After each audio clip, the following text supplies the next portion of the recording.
enw yw Rhian o Green Squirrel, ac heddiw rydw i'n mynd i ddangos i chi sut i wneud edafedd allan o hen grys tŷ. Y cyfan y bydd angen arnoch chi ar gyfer hyn yw hen grys tŷ neu ddau, a phar da o sisiwrn deunydd. Pan rydych chi'n dewis eich crys tŷ, yn ddelfrydol rydych chi am ddewis crys tŷ plaen.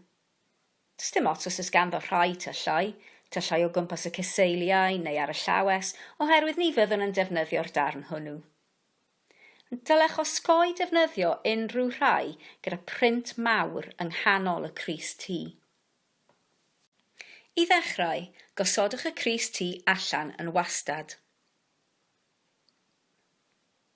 Yna, torrwch ychydig o dan linell y llawes. Torrwch yn syth yr holl ffordd ar draws pen y crys tŷ.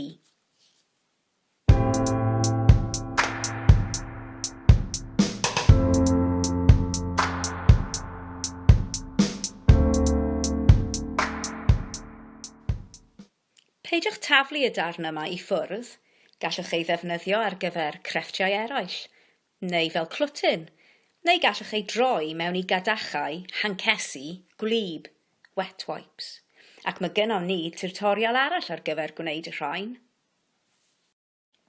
Nawr mae tiwb o grys tŷ ar ôl a rydyn ni'n mynd i'w blygu bron yn hanner.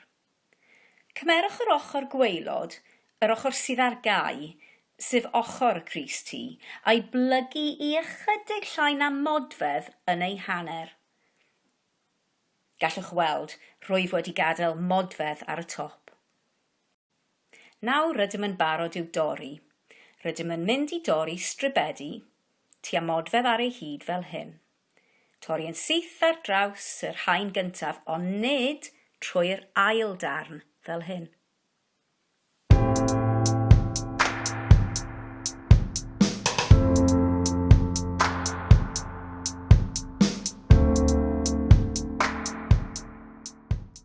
Gallwch weld fan hyn ble mae'r rhan hon yn dal wedi ei gysylltu ar hyd y sêm. Mae'n holl bwysig nawr sut rydyn ni'n ei dorri, fel nad ydym yn benni fyny efo nifer o ddoleni o grys tŷ. Rydym am un pelen o edafedd parhaus. Dwi'n mynd i ddefnyddio darn o sialc i ddangos ble i dorri. Fel arfer byddaf yn defnyddio siswrn yn syth. Ewch o'r dolen gyntaf allan i'r ochr yn hytrach na syth ymlaen. Yr un nesaf, torrwch ar groeslin i'r ddolen blaenorol, ac yna parhau â'r broses honno.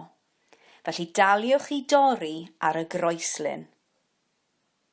Mae croeso i chi ddefnyddio sialc i weld ble yn union i dorri, neu gallwch fynd yn syth gyda'r sisiwrn.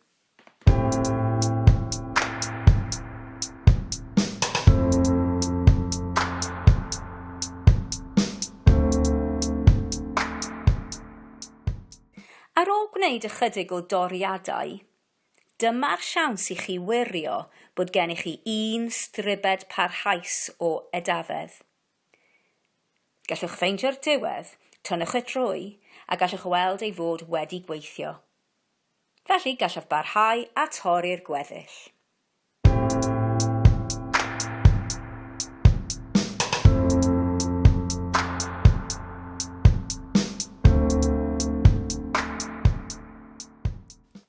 Pan gyrhaeddwch y diwedd, fe fydd rhaid i chi dorri i fewn o'r ochr, sef o'r diwedd, ar groeslin.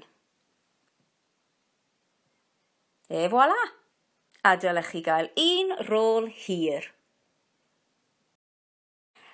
Nawr rwy'n tynnu ychydig a mae'n ymestyn, a mae'n cwrlio i fyny. Felly, na ei dynnu a rholio mewn i bil. Tynnu a rolio, tynnu a rolio.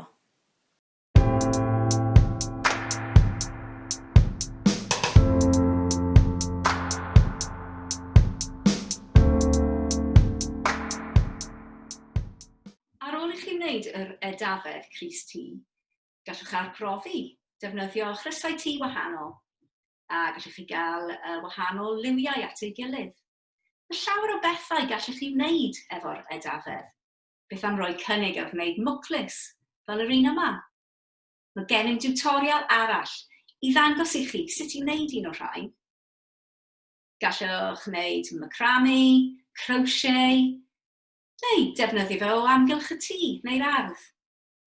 Felly mwynhewch!